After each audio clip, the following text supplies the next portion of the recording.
I'm Caitlin, Chief Strategy Officer for Mural Arts, and I'm very excited to be here with all of you today. And I'm honored to be able to introduce our next speakers. And let me get my notes for that purpose. All right, so we have from Bartram's Garden, Maitre Roy, and from the Schuylkill Center for Environmental Education, we have Mike Weilbacher. And if you wouldn't mind just looking at your programs for their individual bios, I'd like to kind of move quickly to having them talk and not me talk. So I want to take this time to instead actually talk a little bit about their institutions. Bartram's Garden is located on the west bank of the Schuylkill River in southwest Philadelphia. In addition to its historic garden and arboretum, the oldest surviving botanic garden in North America, it includes a community farm and a community boathouse and dock, garden plots, a community boat ramp, making it a living laboratory, outdoor classroom, destination, and community resource. Its mission is focused on horticulture, history, community and education, agriculture and food sovereignty, and enduring sustainability.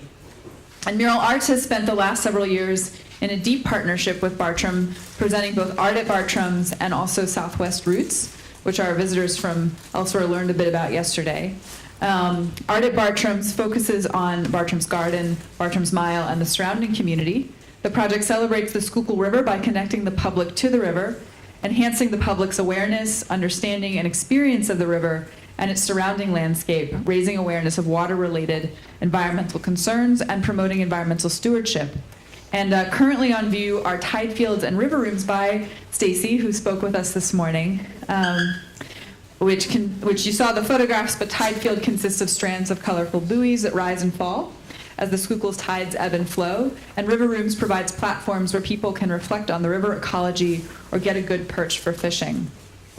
The Schuylkill Center, founded in 1965, is one of the first urban environmental education centers in the country, with 340 acres of fields, forests, ponds, and streams in northwest Philadelphia. Its core program areas are environmental education, environmental art, land stewardship, and wildlife rehabilitation. The center's environmental art program was founded in 2000 as an opportunity for artists and audiences to explore and interpret the natural world and current ecological issues, and has involved hundreds of artists over the years. The Schuylkill Center's current art initiatives explore and create working systems that remediate damage to the ecosystem, driven by their belief that the creative process can engage directly with our environmental systems and make visible their interrelationships and impacts. Projects such as habitat creation, remedial plantings, or water control structures expand the boundaries of traditional art and maintain the balance of our ecosystems. This approach offers new pathways to connect people and nature and serves as a living laboratory for artists and audiences. This vision aligns the environmental art program more fully with the center's conservation and education goals by presenting projects that actually solve ecological problems. So with that, I'm going to turn it over to Maitre and Mike. Hello, everyone. I want to thank Mural Arts for inviting me to be a part of this session. And it's going to be really fun to work with Mike and think about how this conversation can maybe help give you a sense of some of the things we're doing that have a lot to do with sort of taking what is our incredibly beautiful landscapes and giving an opportunity for a creative process to emerge and for us to experience it. So just by way of introduction, I've been at Bartram's for about 6 years now, and I'm a landscape architect by training. And when I first got there, it's an extraordinarily beautiful place. I know some of you visited. There are a lot of familiar faces in the room. But what was really absent were people. There was just nobody there. On a beautiful sunny Saturday or a Sunday, the parking lot would be empty. And that that made me feel like this is a landscape that needs to be rediscovered, that needs to be really thought about and looked at in a way that should be, find new relevance in the community. So when we've been talking to each other about each of our spaces, and there's a lot to learn, I think, from each other. It's been really exciting to have these conversations. One of the things that struck me about the Schuylkill Center is that you're doing so many things that most environmental centers do. And you're offering field trips, you're visiting schools to share your lessons of environmental stewardship, you're inviting the public in for programming. How did your center become so involved in environmental art? It's not often that environmental centers do that, so I think that would be a great opening for us. Thank you. It's great to be here. Thank you all. It's great to be with Maitre too. Since 1965, we've been doing all of these. You name a program we can do about the environment. We've tried it at some point in our history. So we go into schools, as you said. Schools come to us. That's kind of our bread and butter. Is the school bus coming, and several hundred kids getting off the school bus and being introduced to Pennsylvania forests.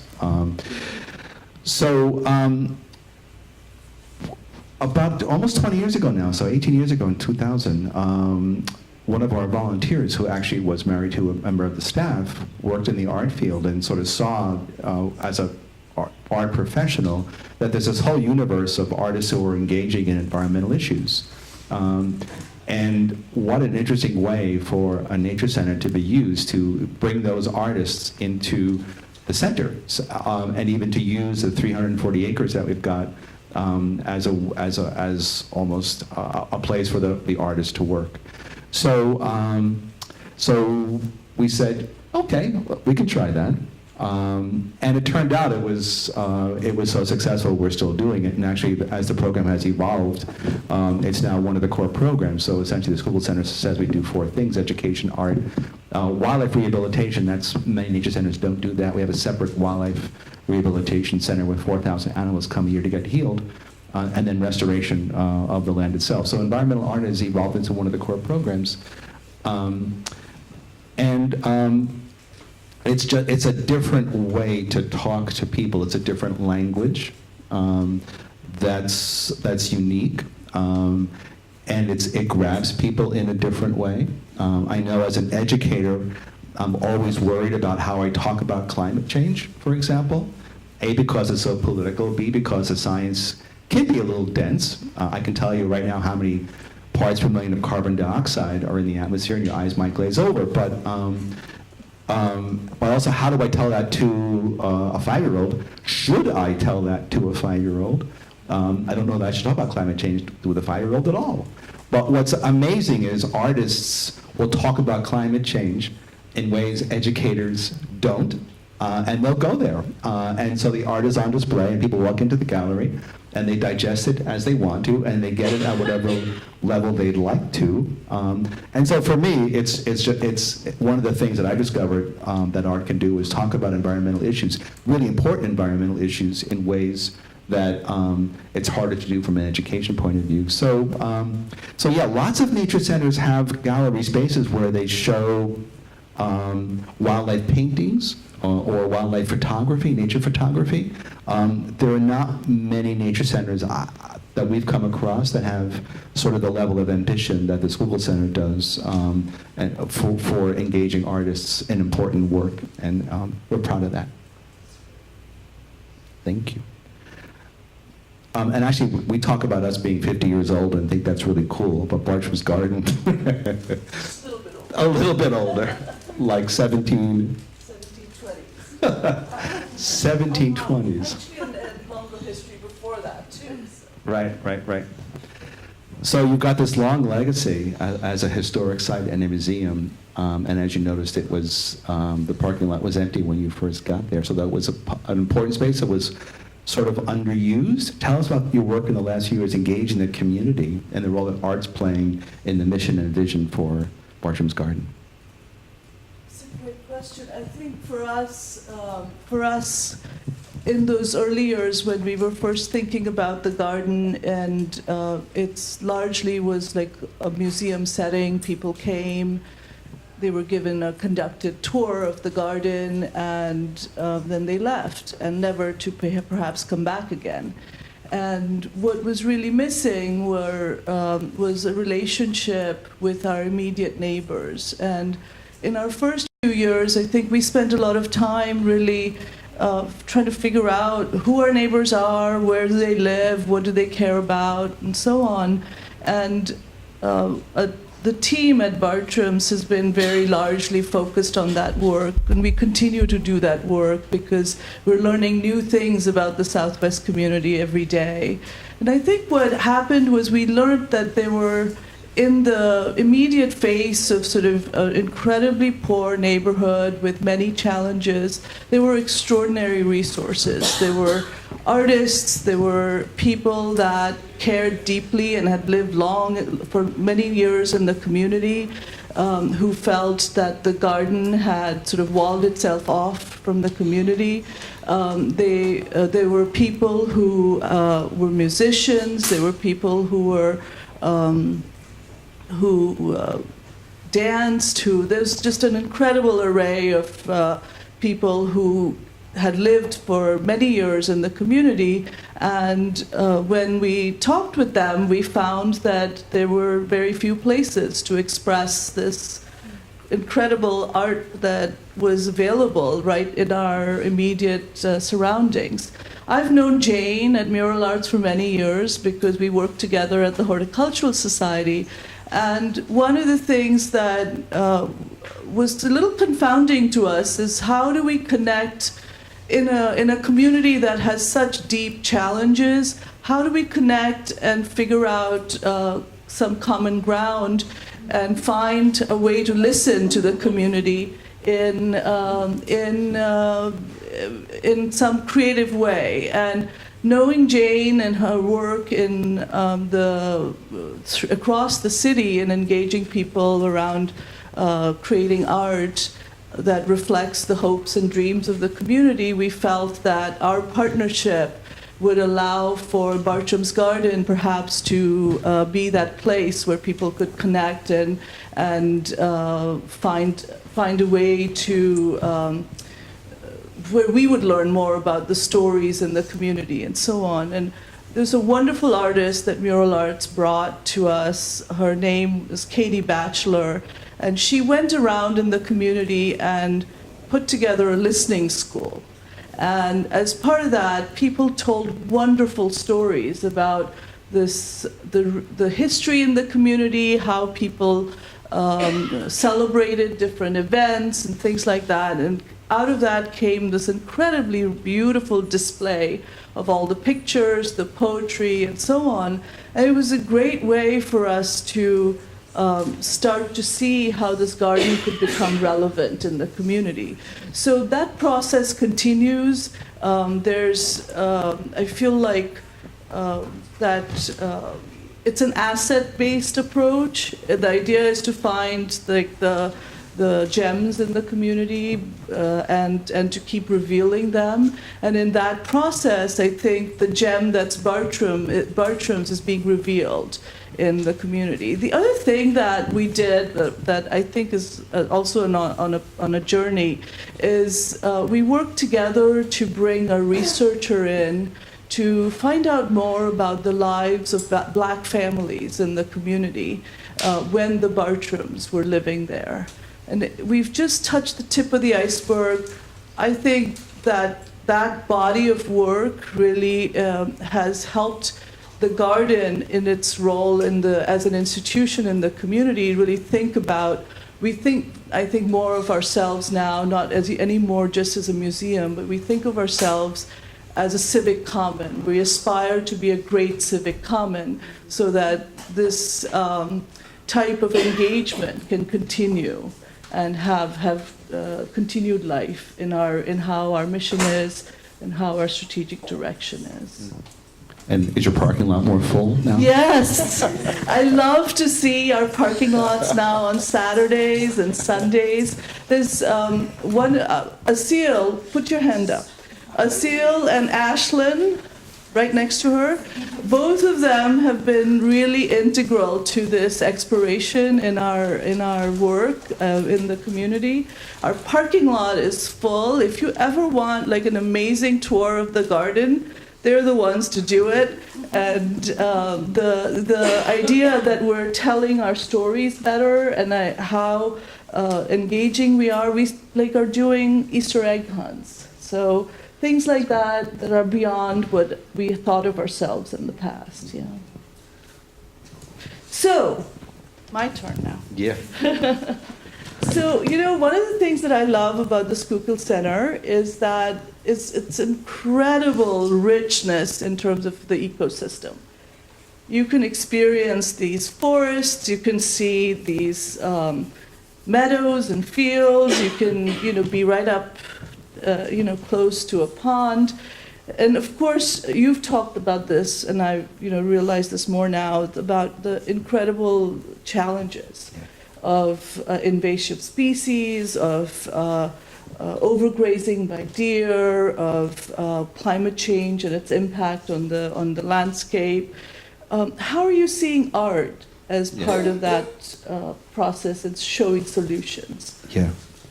So we have a 300-acre forest in the city of Philadelphia, and forests are trouble. You can't essentially leave a forest alone anymore and have it remain a forest. So you have to sort of work at keeping it. And in addition to climate change and overbrowsing and other issues, we're also just a couple of weeks ago discovered our first dead ashes from the emerald azure borer, and our staff found lanternflies, spotted lanternflies. So, we're kind of reeling at the moment about if the ashes all die, what's left. And there was a slide of kids with their all soapy. That was messy day in our nature preschool, so we have about 80 kids a week come to our nature center for preschool. So we have 3, 4, 5-year-olds who are outside all day, all week, all year. The teachers say there's no such thing as bad weather, just bad clothing.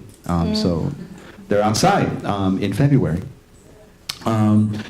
And it's, we're worried about a dead ash branch falling on a preschool class. So we're sort of wrapping our heads around the ash situation right now. But as the environmental art program has evolved, and actually Susan Davis is here. She's on the committee that helps, the advisory committee that helps guide a committee of volunteers from the community who sort of work with Christina Cantonese, who's the director of the environmental art program, and guide the direction of it. A few years ago, we began talking about artists essentially manipulating the landscape to achieve some of the ecological benefits that we're hoping for. And actually, Stacy Levy, who talked earlier, is one of sort of the pioneers of that with us, anyway, in building rain yard. So we have a rain garden, and of course, it takes an artist to sort of think about it differently. So our land facilities crew would just sort of dig a ditch, put a liner in it, let the water flow, put some plants in it, and walk away, and they're done. But Stacy says, no, let's put a grate over it, and you can actually walk across this thing, and you can walk across the rainwater as it's sinking down, and even better, let's have the rain come down off the roof in a swirling periwinkle-colored slide. So our stormwater comes sliding down, cascading into the rain yard, and kids can walk across it, and then they can manipulate a pump and play with our stormwater. And what that stormwater holds back now is the water that used to just sort of go down and erode our property. So instead of our own building eroding our own property, Rainyard is holding back the water with an artistic flair, which is kind of great. So we've gotten some grants, which is great, and support to do a project called Land Lab, where we engage artists to come and do residencies essentially and talk to our staff, especially the land and facilities team who have to steward the property, and then they sort of talk about the issues that we're wrestling with and do art based on that. So next week, Dance Exchange is coming as one of the residents. It's a dance troupe. So we've decided to also branch out from visual arts and try all the arts. And so a dance company is going to dance water issues at the Schuylkill Center on a trail walk next Saturday. So you should come check that out on October 13th. So that's the direction that we've been moving. We also do we do indoor gallery shows as well, and there is art that you sort of. It's great when people are walking through the forest and they suddenly stumble upon art that in an unexpected place, presented in an unexpected way, and it's kind of really cool. but Land Lab is sort of one of the ways that one of the new ways that we're taking to help improve the ecology of the nature center's property through art, which for me is nothing I ever expected to be doing. It's really cool. Yeah. So how is community outreach and engagement through the work you're doing with artists and mural arts? How has that changed your view of the garden's role in the community? How do you see the garden contributing to the debate and dialogue in the community about upcoming neighborhood revitalization efforts, something we're talking about in the previous session, particularly with adjacent public housing projects, future redevelopment right next door to you? One of the things that we did together, Mural Arts and us, was bring in a few artists who stayed, who were artists in residence at the garden for a little while. And they, hearing that the public housing next to our garden was going to be completely redone, spoke with the residents in the housing complex and found found a really wonderful way to express the hopes and dreams of the residents who were there, their interest in staying in the community, their hopes for their own future, their hopes for the future of the community. And it made us really think about ourselves as not just like a bystander in this process. We felt that we had to figure out ways to influence and offer some amount of our institutional weight, if you will, in shaping the process. It's too early to tell yet, but what we have going for us is that in the last year or so, we've been able to assemble about 30 plus community leaders who are now working with us to develop a vision for the community. As a part of this process, our hope is that we're ready with a robust, vibrant vision for the Southwest community as the redevelopment forces come into play, that there's a strong voice that's led by the community that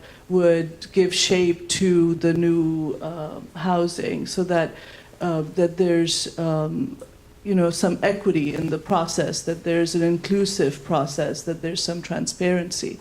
And in doing that, we've also thought of ourselves in our own role as thinking of the stretch of the riverfront that the garden is on, and how we should think of ourselves as part of this riverfront development process, that we have a role to play.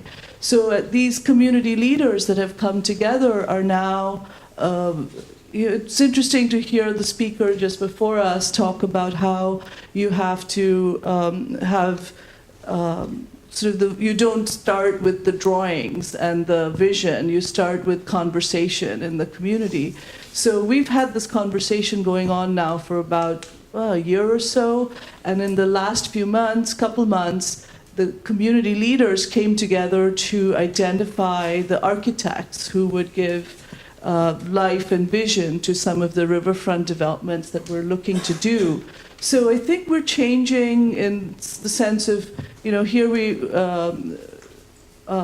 always sort of thought of ourselves as a historic house and museum. Our strategic plan was sort of focused on that role. And I think in the last few years, we've really, in the last couple years particularly, we're thinking of ourselves as the stewards and developers of a robust riverfront that would reflect the idea that the Southwest community has lived riverfront all its life, but never had a connection to the water. And that there's a chance to do it right this time and do it well, so that this public access and public connection to the river is sort of rewoven into the life of the community. So that's one of the ways in which some of this artistic endeavors has made us reflect back on ourselves in our own strategic plan, in our own sense of who we should be and what role we should play in giving and lending our voice and our weight to doing it right. We have a chance to do it right in the Southwest. Over a long period of time, things have not gone well in the Southwest. We have a chance to do it right. So my last question for you is about audience building. You know, I think we're all, as nonprofits, trying to kind of engage new audiences, think of our programs as avenues for engaging people of all ages, people that come, that sort of reflect who we are as a city. So speak to how you're thinking about audience engagement at the Schuylkill Center, and what does that mean for you? Yeah. One of the things that's easy for us as an environmental education center to do is attract families with young children. So I think people have figured out that if you have young kids, immersing them in nature or exposing them to nature is a benefit. We have harder times with other audiences. Yeah. How do we get adults to come alone without their children? How do we get adults whose kids are long gone? How do we have adults who haven't even yet thought about having children? How do we get adults to come to an environmental education center and wrestle with issues like climate change? For example, can we build a community of adults who are willing to do that? So that's one of the paths that we've been on. Another is that the people who self-select to walk into an environmental education center tend not to look like the city of Philadelphia. And we've been working really hard, both at the staff and the board level, at trying to fix that, as you've been doing at Bartram's Garden as well. And that's hugely important for us. So what we discovered with art is that the people who come to an art opening are a different audience than come to many of our other events. They're much hipper than people who come to. So I think that's what we discovered is art for us is a great way to speak to a different audience of people who wouldn't come to let's say a nature walk perhaps, or wouldn't think to come to a nature walk, but are happy to come to an art experience because of their interest in art and learn about nature in that way. By the way, you should all go for nature walks. When you spend time outdoors seeing green, your blood pressure lowers, your mood elevates. It's good for anxiety. It's great for depression. It's good for ADD, ADHD. It's great for a whole range of things. So get your nature dose daily if you can. We actually started doing some wellness Saturdays. So you come and just do forest bathing, which is practiced which is practiced in Asia. Essentially, sit in the forest and look at green, and you will feel tons better. So, our preschool kids are going to be really healthy when they're adults. We're hoping because they're immersed in nature. So for us, art is one of the primary components of new audience building. Speaking of new audiences, you're going to have a whole bunch of new audiences coming to you when the Schuylkill River Trail. Finally, it's right now it's going through Center City. It comes all the way to us at the Schuylkill Center, all the way down into Center City, and then it's crossing on this new bridge, and it's going to soon connect right to Bartram's Garden, right to essentially your new front door is now on the river. So I think you guys really savvy in discovering that the river's another front door for you, another portal to reach people. So you've got these new audiences coming. How have you worked with artists and engaged in the community about these changes and these new opportunities, especially along the river? I think for those of you that might have been on the Schuylkill Trail going through the city, you can see how wonderful it is to be right by the water's edge. We now have a small portion of that trail that's already built at the garden, and over the last couple of years have thought long and hard with Mural Arts, with our community leaders, about how we can connect people to the river more. This is, like I said, a community that's lived riverfront for many, many years and basically hasn't necessarily known it. Stacy, I think we have a connection. You've been working with Stacy. Stacy's done a wonderful project with us over the last few years in development and now on show at the garden as part of our Mural Arts Art at Bartram's initiative. And what's been wonderful is to find ways to connect people to the water and make them think about the water as a new resource. So we see the trail certainly bringing new audiences, but what we're preparing for in the next year and a half is how the local community can find opportunity for jobs, for health and recreation opportunities to connect back across out into the city and into the Fairmount Park system. One of the beautiful things about Philadelphia that I love is that everybody has a neighborhood park or easy access to a neighborhood park system. And the Southwest finally has access to that once this bridge connection happens. So we see the garden as the gateway to connect people to the river, connect people to the rest of the city. And we're really excited. I think one of the pictures is about a project that's coming up with Mural Arts called Float Lab.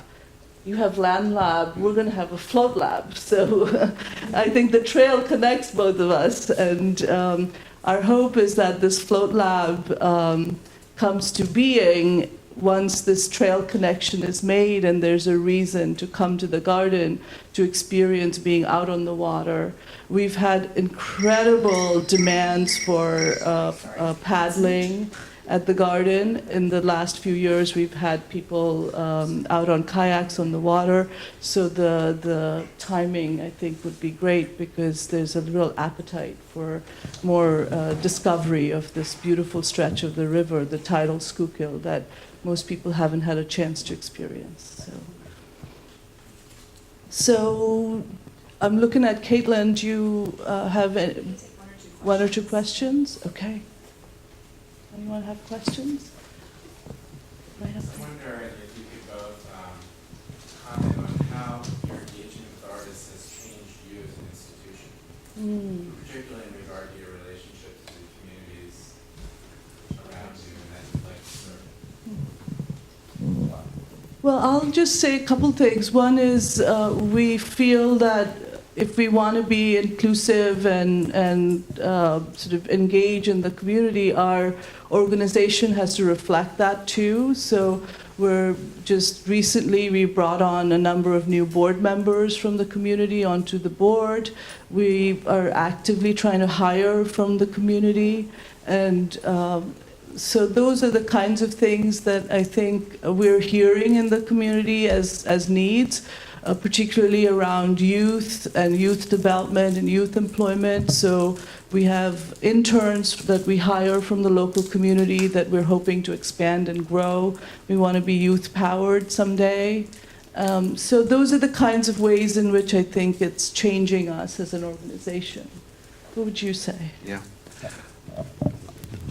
What's really interesting for me is that we have a pretty large staff now with the Nature Preschool, the preschool teachers. So there's something like 50 or 60 people who will work for us during the course of the year, whether it's the full-time year-round people, or we have, we're bringing a lot of mostly college students to teach summer camp. But we've worked really hard at folding environmental art into all the programming that we do, so that when an artist installs an exhibition in the gallery, there's actually time set aside for that artist to engage Nature Preschool kids. So you've got 4-year-olds talking to an environmental artist in the gallery, and then going back into their classroom and creating a response to that artist and putting that up on the wall just outside the gallery, so the preschool kids get to respond to the art directly, which is really, really awesome. And that's something we're trying to do, is to make sure that the wildlife rehabilitators meet artists and the educators can talk about art. So I think it's opened everybody's eyes to different ways of thinking and looking especially.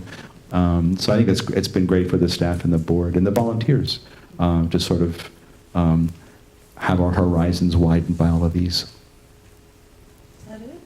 There's one more. You mentioned the emerald ash borer Yeah. situation. And I think we were talking earlier about, before this started, about my background in climate change and then being on the board of a nonprofit. So what had been really useful for us there was there was a small grants program that allowed students to do summer research on the property, so that there was a year-to-year tracking of things like that, invasive species wow. and Yeah. other things. And then we expanded that to have an artist in residence program where students would do art and writing in nature. And what was really useful was that the art students and the writing students would then work with the science students, and they would all learn from each other. That's great. I was curious if, with the ash borer especially and other things, do you have scientific research or other things going on? Yeah, we don't do enough scientific research. We do a little more citizen science. So we have bird counts that we do 3 times a year, butterfly counts annually. We had a connection with Philadelphia University, now Jefferson University, working on, there was a deer study back in the day, an earthworm study. Most of the earthworms that are now at the Schuylkill Center are invasive earthworms, and they're essentially eating our soil. So we don't have the soil we're supposed to in a Pennsylvania forest. So, we tend to do, on Saturday, these one-off studies, but I'd love to cultivate some ongoing ones, given that we've got a great site to do some. So send your students to us. That it? One last one. Thank you both. I worked as education director at Bartram's Garden 2002 Is that right? 2005. How Yeah, about yeah. that? I would love to talk and- more with you. Yeah, absolutely. We should talk after.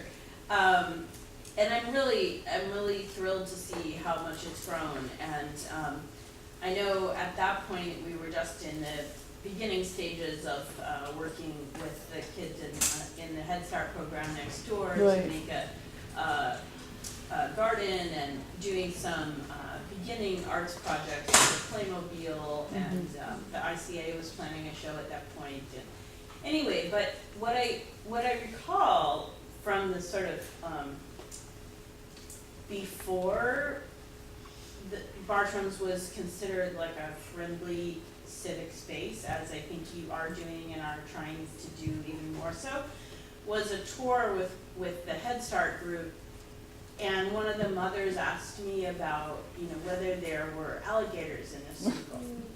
And I remember thinking, I mean, on the one hand, this is a question about species and, et cetera, but it really is a question about fear. Yeah. Saying like, is this place safe? Is it Yeah. scary? And I remember opening the observation hive, and the kids were really excited. They're like, Head Start, they're like 3 to 5, whatever. And they're like, roaches. And I said, well, many bugs, there are many kinds of insects that move, and roaches are just one of them. And so, and I think, but I think that what I realized was, how intense in an urban environment where there are rates of violence or disenfranchisement. That open space can be really represent danger, and I really appreciate this and value that this attempt to make it welcoming and friendly. And I guess the other last thing I would say is